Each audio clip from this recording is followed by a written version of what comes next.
Mbote ba ndeko balandi émission c'est mon tour Nzambe azanabino bipai obozuli baku ya kotala biso mokolo ya lelo tozali vraiment na esengo ya kokutana lisusu na nzela ya bantenne ya RTV S1 oyo proposer biso émission oyo donc na lelo tokoyamba un homme dédié qui nous prie à présenter, à vous présenter parce qu'il y a un habitué, il y a une émission déjà, il s'agit bel et bien du pasteur Josué Lokamba, et Azali, le pasteur visionnaire, il y a l'église Mema, mission évangélique Maranatha. Donc, Nayeto Wolobela, ça la suite, il y a thème autobanda sur les seconds souffles mais beaucoup plus de quoi accentuer na sous-thème nango le à l'obela sur la délivrance des familles to l'obela pe milulu ko eleka ki le 5 mai et pas oyo nzamba azalaki au rendez-vous batu mingi ba monaki loboko na nzambe mingi ba yaki lolenge mususu bazonga ki pe lo lenge mususu na yene to beta les solo ya bonzambe par rapport à ces thèmes on a aussi ko lobela bino ya bande l'émission to iko ko yambaye notre invité shalom et bienvenue dans cette émission pasteur. Shalom shalom ndeko journaliste. Bonne santé pasteur Josué. Santé vraiment et ça très bien. Voilà. Voilà. Tout quand on a mon qui par rapport il y a programme le 5 mai où il y a les gars qui toujours dans thème où il y a délivrance il y a ma famille et les gars qui le lengeni par rapport à cette journée où il y a qui une journée unique vous avez qui le 5 mai passé. Vraiment c'était bien passé je pense bilili yangona bato bauti Italie bato bauti bipai na bipai baye et puis nzambe pe asali abikise sengela bikisa a délivrer sengela délivrer. Voilà, Nazana Minga Kolobate, Dieu a fait de grandes choses. Comme d'habitude, il y a un simple instrument qui a la makambo selon sa volonté le ligne peut aligner mais tout ce qu'on a sous-thème tu vois dans second souffle mais les sous-thèmes il y a thème à l'iboussou ali délivrance il y a ba famille mais et là c'est tout pays la dernière fois on a marqué une émission on va tout mingi surtout ba homme de Dieu on a le ba mingi pour na bango mingi ba que non c'est normal comment la délivrance il y a famille il fallait préciser délivrance na famille païenne. Une famille qui est déjà chrétienne, pour na bango, on était né à délivrer alors qu'il va déjà une famille chrétienne. Est-ce que c'est vrai? Merci beaucoup. Na pesi verset, na Ecclésiaste chapitre 8 verset 9. Ce qui n'a kotanga. Oui. Bible et l'obinine. Donc c'est la parole de Dieu, c'est pas moi, c'est la parole de Dieu qui dit. Na mokanda Ecclésiaste chapitre 8 verset 9, Bible l'obinine, j'ai vu tout cela. Et j'ai appliqué mon cœur à tout ce qui s'est fait sous le soleil. Il y a un temps où l'homme domine sur l'homme pour le rendre malheureux. Voilà la chose qui m'a touché. Quand on dit verset qu'il y a un temps où l'homme domine sur l'homme pour le rendre malheureux. C'est Dieu qui l'a dit. Et ceux qui toquent dans Juge, dans chapitre 6, dans le cas des versets, il y a pas de supporter Juge chapitre 6. Na verset ya liboso ti okiti menga notaka verset 5 à 6 yokana no nataka 6 pour gagner le temps. Israël fut très malheureux à cause de Madian et les enfants d'Israël crièrent à l'Éternel. Israël fut très malheureux à cause de Madian. Israël c'est un peuple de Dieu. Israël bazali bana ya nzambe bazotambola na nzambe baliaka na grâce ya nzambe nzambe abundela bango makam tout c'est Dieu. Mais Israël a été malheureux à cause de Madian, un peuple païen et dominé bango. C'est pour dire qu'il y a aussi des familles chrétiennes OK bandimela Yesu mais ils souffrent maba les athées banda bondimela Yesu bino boza baskitok ba servante bobala te. Pourquoi? Vous comprenez monsieur ya? Pourquoi bozo zoate botangi bosisi bozamba diplôme mais misala les athées bozui misala mais salaire les athées bozo sala mais promotion zate baninga mususu bazo kende ba promotion kwenda vutuka boya satana kutu oyo Bible zobeko aujourd'hui nous estimons errer les hautains les païens mais les enfants de Dieu souffrent de jour en jour. C'est pas normal ces choses là tu vois. Dieu a crié au Seigneur toute la famille mais vous souffrez d'une seule maladie ndenge na kuté ba mususu ba kufi 5 na sida mais ba botami 8 5 ba kufika na sida et puis to kutani azanango. Tu vois, mais il prie jour et nuit. C'est pas normal. Il y a un temps où l'homme domine sur l'homme pour le rendre malheureux. Un homme mauvais, un méchant, a quoi dominer même tout un pays. Et payer côté na calamité, côté na misère. Ce qui m'a dominé le pays. Gloire à Dieu. Vous serez errés. Il y a des familles qui sont dominées par les diables, qui sont dominées par les démons, qui sont dominées par un homme. Moutou. Okay. Mais elles ont dominé l'école pour rendre malheureux. De telles choses, Dieu est contre. Yango siko nzamba pesibiso donc pour délivrer de telles familles. À ta famille chrétienne, nous trouvons même des pasteurs, un homme qui prêche, mais il est sous la domination. Il y a peut-être nani netina yamba qui pasteur moko. Non qu'on a banga sali bango. Vie ezo simbate parce qu'il est dominé par l'homme. Un pasteur. Okay. Ah, au moins siko. Mais quand on a prié, Dieu l'a délivré, il a frappé même cet oncle-là. Et l'oncle a bengi yobi limbisangai. Bondela ponangai. Na on dit ma yo, oza musala nzam. Talamba comme na sala, boy. Siko etolo banini. Voilà pour dire que même moi j'étais chrétien, mais j'étais dominé par un homme. Et ma vie était malheureuse.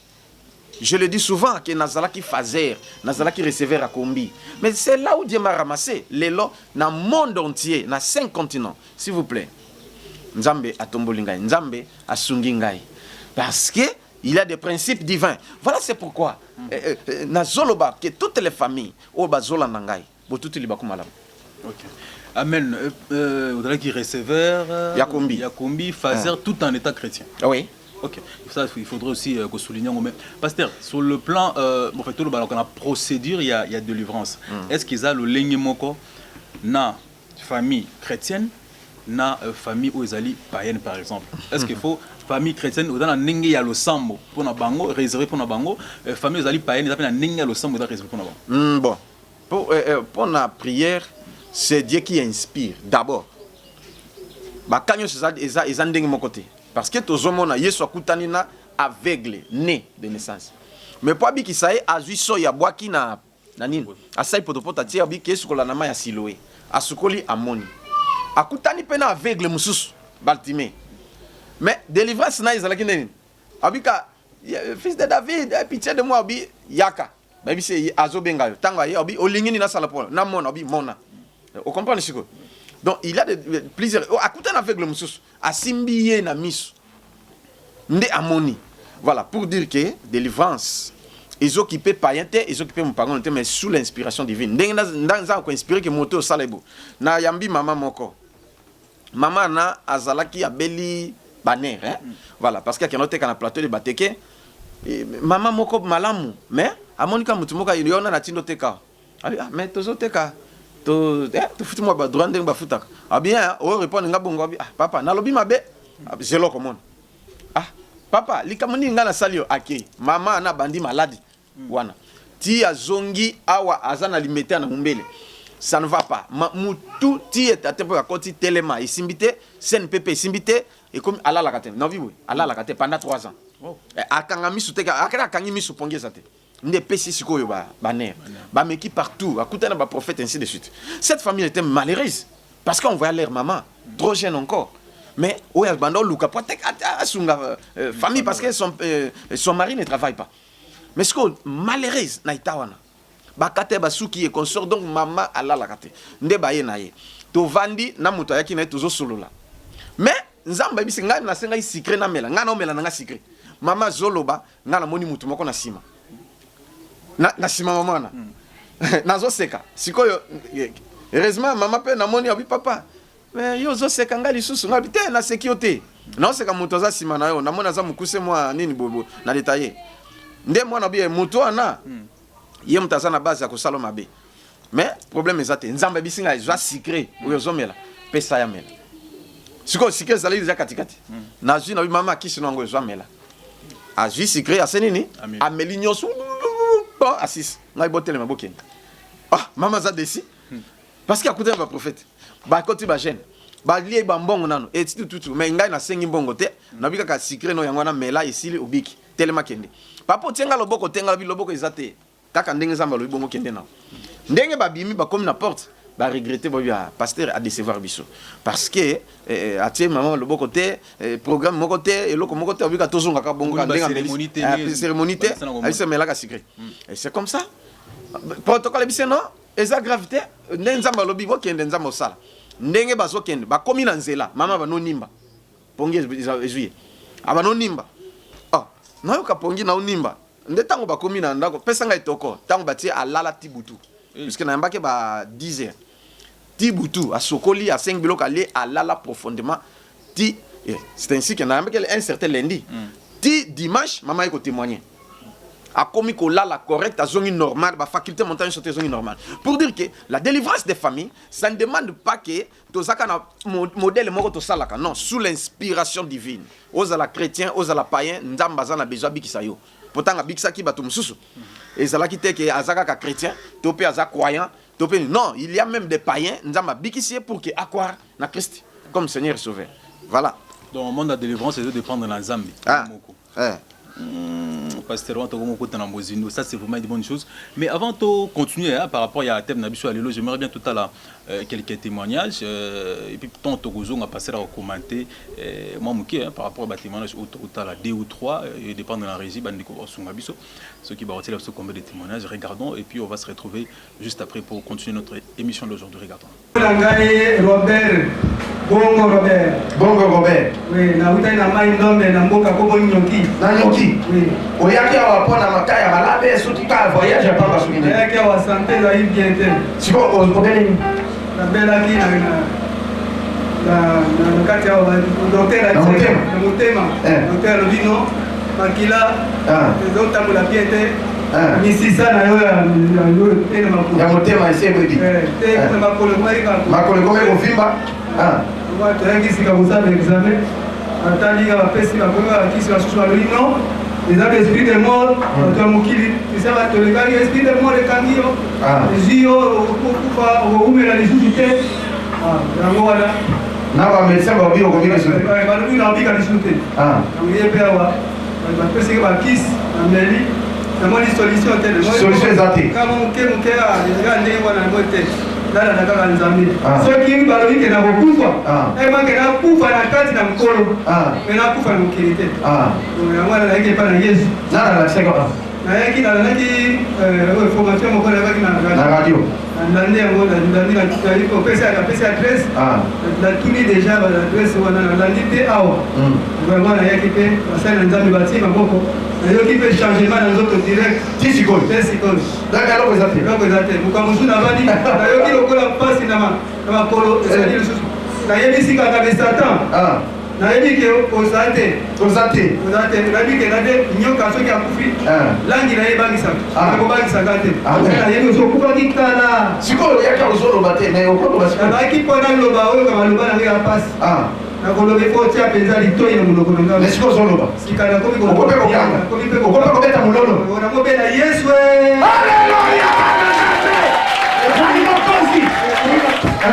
nalobaki nakomelaki bana nzambenga lezana ndenini boye sala tu naloba bien mpona koloba nakokumisa makasi mpe nakoyemba makasi alleluya bana nzambe okokumisa makasi mpe okoyemba makasi avoyemba estce bato babela mitema régime boye osesisela oloba bango nini papa nayebi te solution ezaki epai ya yesu epai na yesu la yesu okakale pour jésus papa niaketa menope natambolaki te laki mai ndombe kote ya inongo kuna otakotika banganga nabekani eloko te nakoti kote basengele kuna suki kuna ke liboso kuna eloko te basuku aleka kobika te awa mpe na kinshasa bakambo bakomi koloba nanga kinshasa baminganga mo obakisanga aleno oyo ekomi liwa nakokufa boyebena ekala kondima nakufa bata mokolo moko te nabeli yesu kristo aya kosunga aye na église mema nzambe ya second souffle asouffle et arétablir yo alleluya bana nzambe parceke okoyemba siko to okoyemba dimanche ezoya ata sika mpe nakoyemba leta melo mpe toyemba kasi merci nakoyemba nzembo moko ekokota ngo monoko ya biso ata monoko na bino yemba papa sondole mango yembi ya yengo sotobesa wahilonga yengo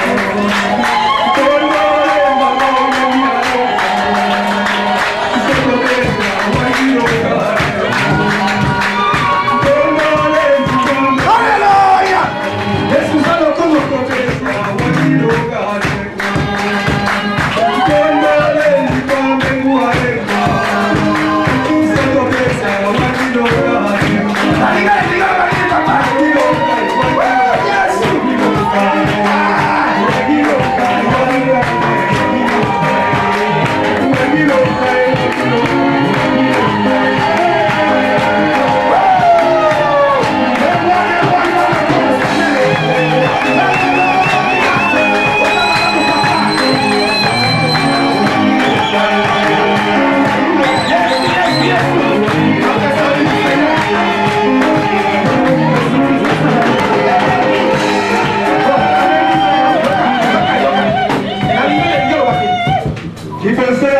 balela losambo tikanga na benga na nzambe yesu nzambe na nguya ya aya kita akosala amen ukozo to fungola bible na seka na nzambe na nguya aya ko yenda ya kote ya bisu eta osa bisu nyonso nzambe na nguya asema c'est kombo nani pe ovandi wapi na ser na si papa na vai na banku na ngaba na yo ko bien te na banku na ngaba ser na si ovandi na banku na ngaba siko na moni ya likolo ezani ni sikoyo likolo na zana ataka mbasu papa na yiki na petite sœur na ngape babwakela ki yango yo memaki petite sœur awa babwakela mbasu to bondeli ya biki yo sikoyo ale bazwi yo siko moto yaki na ye babwakela yo sikoyo ake sikoyo kubangela lokote nzamba bikiso sikoyo yoki tozobondela po nzamba bikisa ngaba bakela ngango 6e tour ezaki ya liwa mais papa je suis au kamasi minga lokolo. Excusez, Olobi, Babo Kelombasu combien de fois? 6e. Au 6e fois. Au 6e fois la biki na mema papa. Donc, Babana Kuba Kelombasu. Plusieurs fois. Est-ce qu'on a 6e fois de oye a? Biki na mema 6e fois na mema na biki na mona ga mema ka na TV. Ibisa mema na TV na luka mema ngamoko. Amen. Na ye na mema na lokona nga pasi. Biki na mema pota te eloko te. Nzamba biki. Basu ya une semaine. Je suis au Kamabéton dada. Amen. Amen.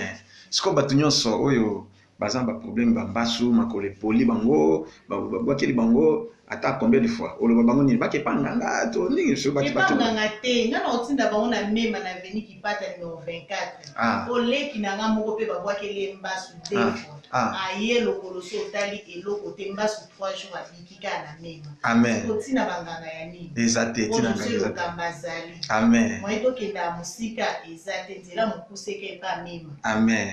Vraiment, Nzamba Pambola yo ndenge déjà asi abikisi na moi likolo ezalaka munene mais lokola ikiti Nzambe asala minene mbaso ekotika kokota na likolo yo te au nom de Jésus obika pona libela na kombo na Yesu Nzambe asala so minene au nom de Jésus. Voilà, nous sommes de retour parce que totali témoignage il y a maman ou avec mbasu 6 fois tout moni mbasu 6 fois n'habite kana ya mutango muta ya mabe ya muta bakili maman kana 6 fois et n'habite ceux qui olongo longo 6 fois to 6e fois tellement teti mutu makasi et longo na passe na longo li 6 fois te yende wana 2e fois aya première fois ayaki na semeki na ba bwakili mbasu tango baye na bondeli pona semeki na ye semeki abiki siko tango bazongi moto abwakela ki semeki mbasu ndia abi ngana bwakele mbasu yene mutamaki ale aniki tanga nike bomo na likolo ndenge ayaki tala likolo yangwana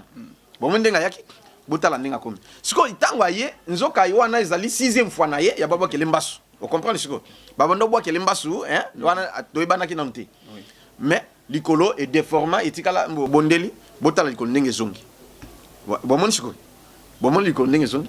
Donc, azongi normal. Til est là. Comme une femme d'affaires, comme pour comme voyager, il y a pas personne diminuer et tout. Voilà. C'est un bas ou vous allez.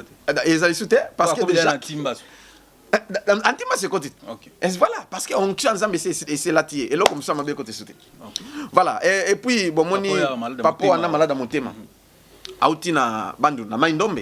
Voilà. Et puis ameki na traditionnel, ameki na hôpital moderne. Ameki na ba féticheur a consulter banganga abikite aye Kinshasa bande ko babenge Kinshasa aye awa a consulter ba médecin ba lobby niveau ya ni na ye motema na ye vraiment azi sur na vite au moins siko donc ba déclarer que en tout cas akufa na ye azi sur na vite pour makole vimba et tout obi motema même si ça motema na soki nde ba lobaki selon bango ke et si les azafuti voilà nde ayo na biso pe na émission aye tango ba yaki na ye moto amemaki ye donc ya ko simba et puis aoloba akoloba te même maloba donc po oyo ka il faut zalito ina yo otia na munoko na ye mais moto yaki nene moto azoko ko expliquer to bondeli nanga pene bagite loko boyo salama parce qu'il y a des surprises on zamba sala papa tanga ki abiki totalement guéri na makoli kiti tout akomoloba et tanga ibomo na sikone o témoigner abi soki na biki na koyembela nzambe bola na nzembo azoyemba na tune kuta expliquer ngo na lingala nde tozolo ba papa azonga bonne santé ale azui nini mbongo na ya futi et tout apesi ngai moi action de grâce na mbongo futi billet allez azongi na maindombe na esengo na ala répondre vie na ye na mwasi na bana au moins délivrance c'est côté parce que c'est lui qui travaillait, celui qui faisait tout pour son foyer et responsable de la famille.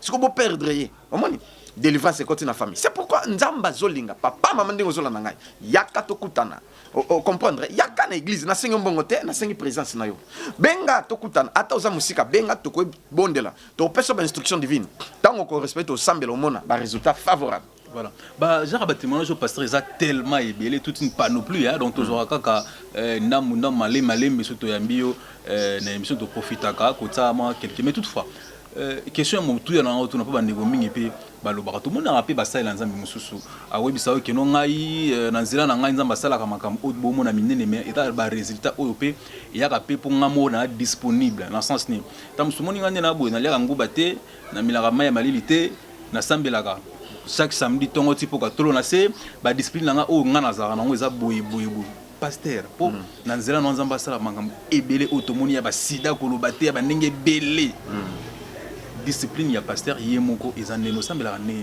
Nicolas Ngomba Nicolas Nzete nebité bon et là on lo baboy il y a liboso za grâce pe don on nzamba pesi pour mutu mususu pe au gêner 1000 jours au salignon ce sengo sala mais ba yelo ta mutaliboma abikinete ba yelo muta malade abikité parce que ozana don anate voilà c'est ça mususu nde nzamba pesi don ata au prier te ata au nini te au sale fort te mutayo bonde pona bikina. En dehors de ça, ce monde est régi par des lois et des principes dont l'homme doit respecter et vivre les miracles. C'est pourquoi il a toujours des principes divins. Voilà, c'est ça. Et tant qu'on a respecté, on a un résultat favorable. Pendant que Zaboye, ceux qui n'ont pas nommé la massang, ceux qui n'ont pas nommé la kindumba, ceux qui n'ont pas nommé la kosa et qu'on sort la terre, parce qu'ils ont don on n'a pas l'ensemble. Bon, bazo sala kindumba et qu'on sort tout masanga, ambiance et puis non, c'est que azana isikane azwaki asombi ya mbongo. Bon, bazo futa batu mbongo banini tout asombi na mbongo. Bo bangate asombi na mbongo yanga zoteka na mbongo. Mais mutu azapenza ndiye naturellement et nzambe ako respecter ba instruction divine.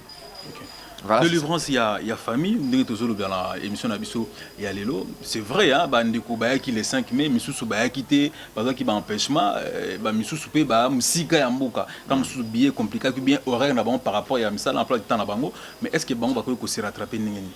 Ah, merci beaucoup. Nabi que va se rattraper parce que awa le 1er juin, hein, samedi le 1er juin de 17h à 19h30, baya. Et puis dimanche, le 2 juin, de 9h à 12h30. N'a pas si 2 jours. Vous profitez. Samedi, le 1er juin, de 17h à 19h30. Et puis dimanche, le 2 juin, à partir de 9h à 12h30, où on a délivrance. Il y a famille. Bon, il y a en famille. Même si vous êtes malade, même si vous avez maladie, même si vous avez bien, mais ma comme les offres maté et ainsi de suite, boya en famille, attends vous avez yomoko yaka parce que vous autres dépend de la famille. Dès que vous avez mutunyo sazana origine naie, yaka toko sambela nzamba ko sala. Adresse c'est moko avenue Kombe numéro 60/65. Arrêt Capella 1 na Yolocide. So kiti na Capella 1 otuni hôpital ya Mabanga. Bakolakisa yo. So comme l'hôpital à Mabanga, tu as la police à Mabanga. Parce que tu as en face dans la police à Mabanga, bah voisin à l'hôpital à Mabanga. Donc ndako eza en étage, tu as en étage, tu tongi, maintenant tu commis les bandates. Il faut tout sacrifice, après tu coma, voilà. Mais ce que tu ni même la policier. So tellement que libosa ba police na ni otala.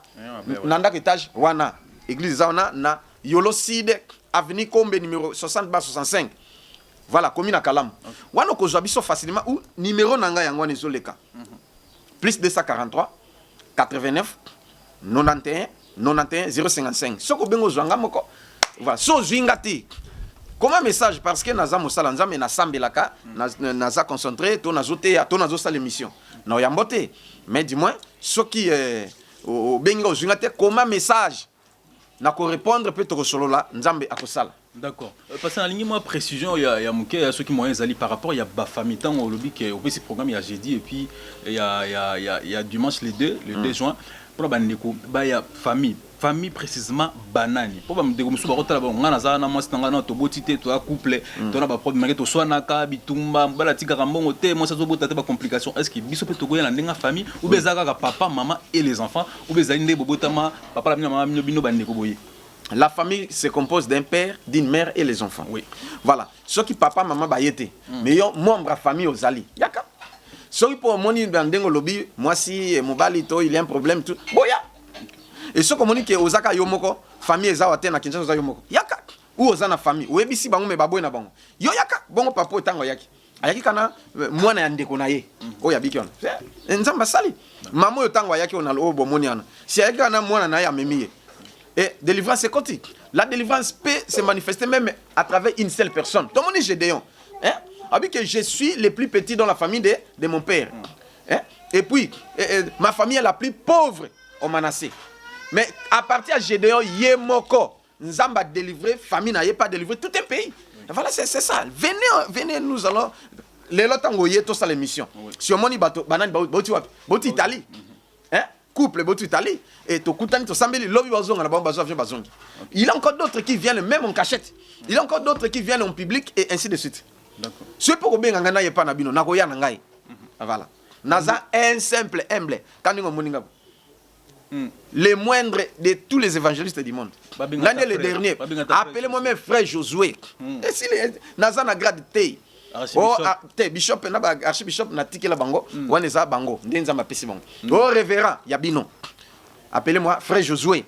Et si donc chaque moutou selon la vérité, chaque moutou allait représenter la famille. Moutou moko nga représenter famille ngai, ndeto dali moko na moko représenter famille, c'est-à-dire ata ozayi yomoko. On a ki na masina bana te ozayi yomo et pas ozali yaka okomona loboko na nzambe ces jours-là. Parce que comme pratiquement na suka émission benga na défendre beaucoup plus bandeko bali banda ya mboka. Bango tamusu bazomaya ko yate, bako ya bazoya, mais ce qui a été, ba benga kasi. Et si déjà le programme n'a pas ça.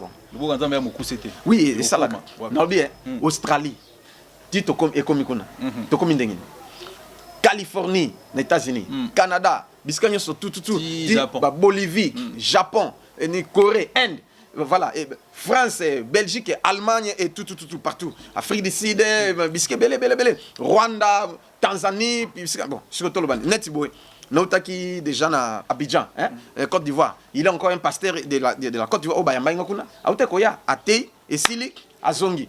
Azongi dimanche passé. Pour dire que sangona nzambe et c'est qui peut-être ils en retard. D'accord. Ça en est fini pour aujourd'hui. Pasteur, on donne un message par rapport à thème Nabiso, il y a délivrance et la famille et puis tout cas, on a besoin de profiter de la Pamboli, ou de la émission, au sein de la émission, au sein de la pour la bandeko, au Bazali Payo, au Talibiso. Merci beaucoup. Avant d'Assambela, nous avons fait ce programme pour nous okutanangai. Programme Ezali Boye. Lundi, tous les lundis, ils ont prière à délivrance de 18h à 20h30. Wana c'est pour tout le monde. Attends Sambela Kate, attends Sambela Yaka. Lundi et mercredi et vendredi 17h à 19h30 on est culte, il y a délivrance, paix et enseignement et puis dimanche 9h à 12h30 sans oublier programme Nazo Pesa Oyo, il y a samedi le 1er juin 17h Makambi Bandi 19h30 tu respectes R et puis dimanche 9h à 12h30 Yaka tokutana to sambela benga to sambela pona yo et nzambe ya kosala ya minene voilà on a kolobaki Yesu azali vivant alingi bino mingi. Pona kosukisa na lingi na bonde la pona bino zwa mai na yo soki olingi na biso ko lingi soko za na mai omela zwa simba yango osimbi loboko nanga osene tozo simba loboko nanga onkisa nzambe ko simba okomela okobika so ipe mai eza pembeni te sala kanisi tozo simba maboko nanga si tu es malade loboko muso simbi place ozobela muso simbi loboko nanga na sambela nzamba sala nzambe ya Abraham ya Isaac pe ya Israël yo poninga pe otindinga ndengo tindi pe baninga nyonso na monde mais o dotenga ina don pe na capacité pour na ko délivrer ba famille pour na ko délivrer bato lelo Seigneur na zo exercer pouvoir au pesingai C'est la raison pour laquelle nous prions pour Nabatunion Sobolandangai. Au nom de Jésus, miracle est opéré. Dans Zoto Nabino, Maïbo Simbiana onction et lata yango. Miracle est opéré. Dès qu'on commence vivre miracle. Au nom de Jésus, grâce, paix, faveur en Zambé Zanabino. Beau vivre second souffle, na kombo na Yesu. Amen. Amen. Merci beaucoup. Pasteur, ça en est fini pour aujourd'hui. Un grand merci à l'équipe Oyo. C'est très jeune, jeune, mais un grand merci à mon frère Jos. Pasteur Nabou, c'est un ami Jos Lokamba. Voilà. On comprend directement que voilà. Lokamba, c'est. Et voilà, toujours les Lokamba. Voilà. Curtis et Chris Makela, okay. Lokamba, et voilà, la famille Lokamba. Donc, je suis dans une grande famille. Okay. J'ai beaucoup d'enfants. Oh, c'est ça, hein, un homme de Dieu, c'est normal. Beaucoup d'enfants biologiques? Pourquoi pas?